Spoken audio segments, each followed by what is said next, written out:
Hello!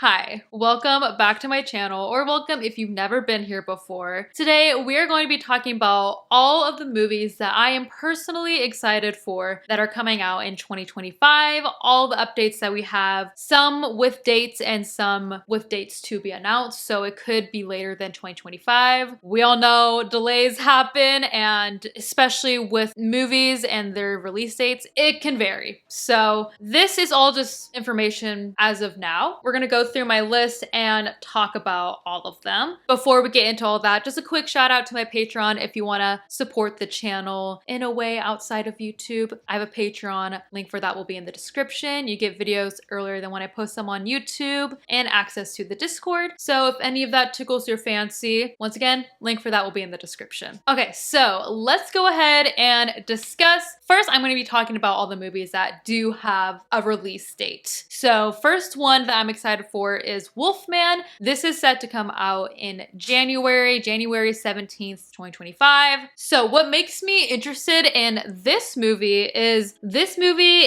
directed by Leigh Whannell. Leigh Whannell is an icon, one just for being in the original Saw movie, but he also wrote Dead Silence, which came out in 2007. I have yet to see that one. He also did Insidious Chapter 3 and The Invisible Man that came out in like 2020. I'm excited to see what else he has in store up his sleeve, but in terms of the premise, it reads, a San Francisco husband and father named Blake inherits his childhood home in the remote Oregon wilderness following the mysterious disappearance and presumed death of his estranged father. With his marriage to his high-powered workaholic wife, Charlotte, suffering, he convinces her to visit the property with their young daughter, Ginger, for a peaceful retreat. At night, during a full moon, the family is attacked by a mysterious but deadly werewolf and takes refuge inside the farmhouse, where Blake begins to undergo a monstrous transformation, which soon jeopardizes the safety of his wife and daughter. So I think this is supposed to be kind of like a spin on the classic Universal monsters, CUM, if you will. According to this, the success of Whannell's The Invisible Man rekindled Universal's interest for the Monsters franchise and accepted a pitch by Ryan Gosling for a new Wolfman film with Derek Clanfrance to direct. However, Gosling and Clanfrance left the project in 2023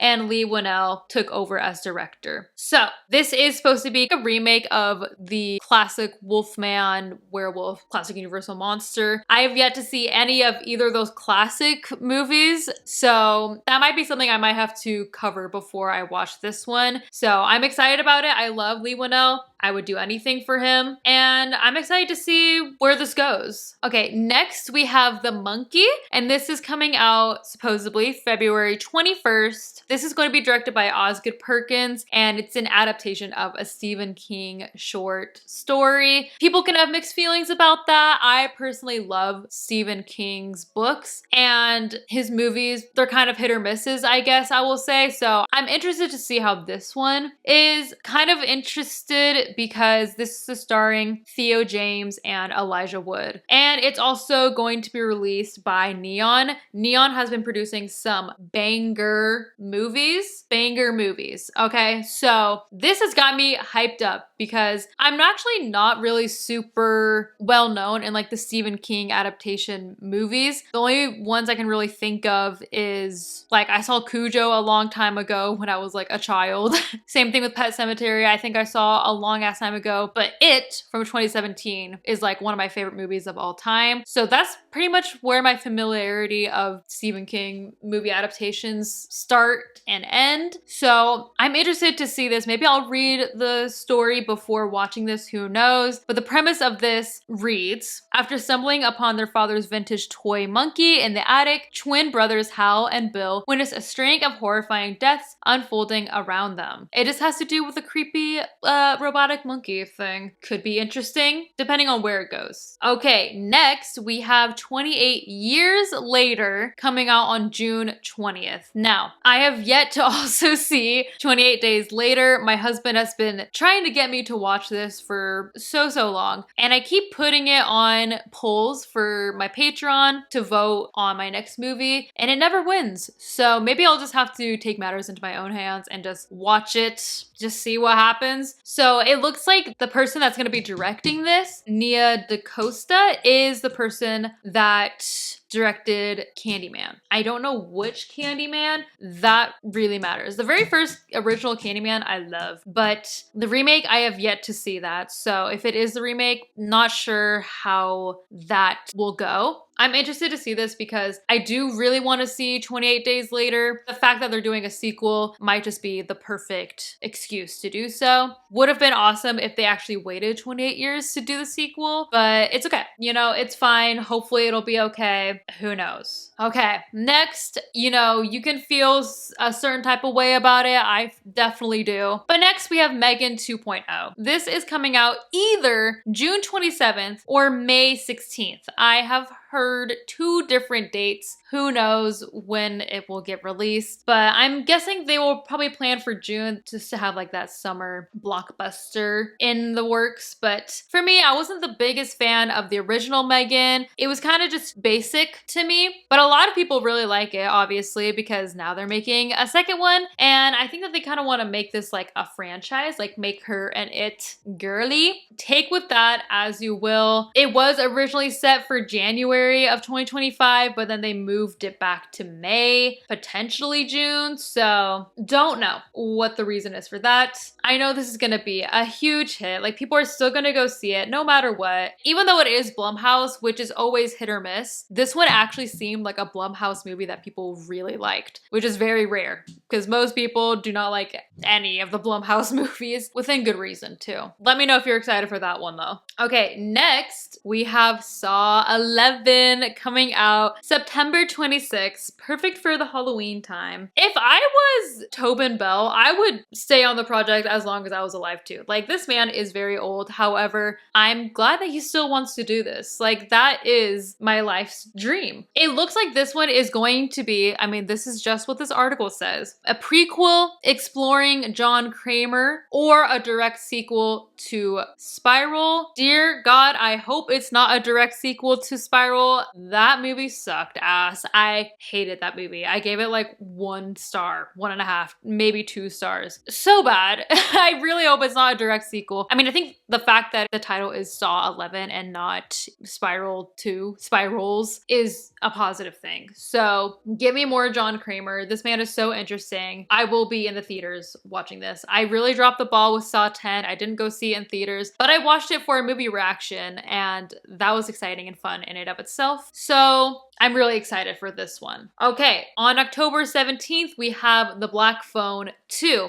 Now, I reviewed this movie back when it came out, the first one back in 2022. I liked it decently enough. It wasn't my favorite thing in the world, but it wasn't the worst thing in the world either. I think that it had a lot of potential and it had a lot of things that I did like. The 70s vibes, the story, the mask. I enjoyed it. There was a couple things though that I feel like were just pure mistakes that just came about into the movie, and I was like, how did this happen? Which, there's videos about that, but they full on call the main character the wrong name, and it's not something that comes up later. I noticed it when it happened and I was like, why did he call him like Timmy? And that was purely just a mistake. As far as I'm concerned, Blumhouse has said that they wanted to make this like a horror franchise, like The Black Phone with the grabber, that's Ethan Hawke's character. They want to make it a franchise. They want to make as many movies as they can off of it. This was also adapted by Stephen King's son. He has a short story about this. That's what this is adapted from. I will probably go see this because I like the first one decently enough. It just wasn't my favorite thing in the world. Okay, and then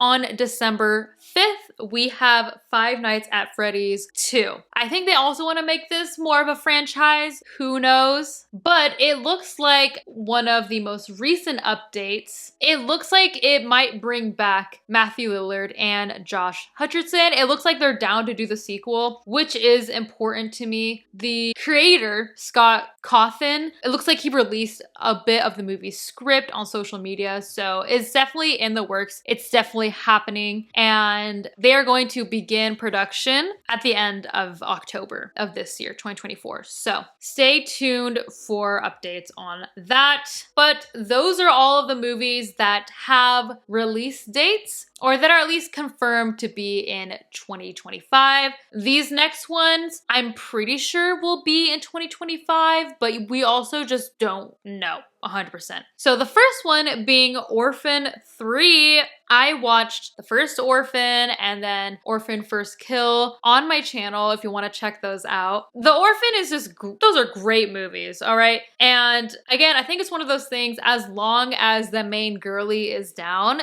they'll keep making Orphans. I don't really think that this is a franchise that needs multiple movies. The first one was good on its own, and the second one, I liked the second one because of how crazy and chaotic it was, but it didn't need to happen. And also, she's still supposed to be playing like a 9-year-old girl, but she is 25. So it's like the older she gets, the harder it's gonna be to make her look young, and that's gonna creep me out a little bit. But it looks like it is in active development. Isabel Furman is going to be reprising her role as Esther. All right, next we have one that I've been so excited about. I think I've been talking about this for years, it seems like, but it is Final Destination 6 or Final Destination Bloodlines. So, couple things that we know. One, I've heard that the premonition for this has been leaked. I think they're testing out the movie still, like with test audiences. The premonition, as far as I've heard, is about a restaurant. It's a restaurant in like a sky-high skyline building. I think it's supposed to be like a rotating restaurant or something. I'm not sure. I've heard it's supposed to be about a restaurant. And I also know that, I mean, this has also been teased out the wazoo, but apparently this is going to be like shaking up the formula, quote unquote. That's what the director says. And the plot has been released as well, which I don't know how I feel about this. It would be interesting, but why mess with a good thing? You know what I mean? That's just my opinion. But the premise is 18-year-old Stephanie, who's been having horrific nightmares about dying in a tower accident in the 1960s, discovers that her dream is actually a premonition that happened to her grandmother, Esther, who cheated death 50 years ago, but she's running out of time. And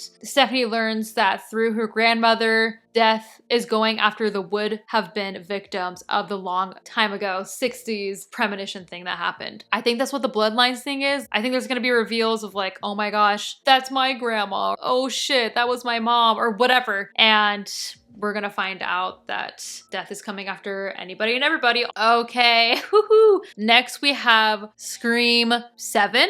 Listen, there has been so much tea about this. I don't have much of an update. The latest one is July of this year, of Neve Campbell saying that she jumped onto the project because this Scream movie is going to be more centered around Sydney's character, right? Around Sydney. And that was the reason why she hopped on. I mean, we've heard mixed things. We know Melissa Barrera got fired from the project and Jenna Ortega left the project after that. So I don't know if this is true or not, what Neve is saying, but it looks like they're still going through with it. They're still going forward. She got the script and everything. Who knows? Who knows? It's not a secret on this channel that I love Scream, hate 5 and 6. I do not like the newer ones. 4 was a perfect ending. They already did the bring back the characters. They already did the whole years later, let's reboot the franchise or whatever, or do a requel, whatever the fuck. They already did that, and now they're doing it again. I was like, why? I'm in the group of, I don't understand why this has to happen. Love Scream. Love Scream. I have the mask signed by Skeet Ulrich and Matthew Lillard